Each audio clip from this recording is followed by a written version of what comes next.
রাতের আধারে যারা সিজদাতে রয়, দু চোখের স্রোতে নদী যেন বয়।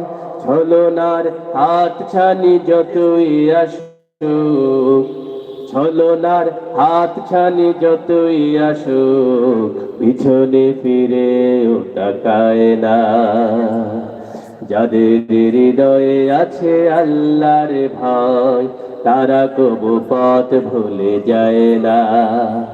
আল্লাহর প্রেম ছাড়া এই দুনিয়ায় কারো কাছে কোনো কিছু চায় না। রাতের আধারে যারা সিজদাতে রয়, দু চোখের স্রোতে নদী যেন বয়। ছলনার হাত ছানি যতই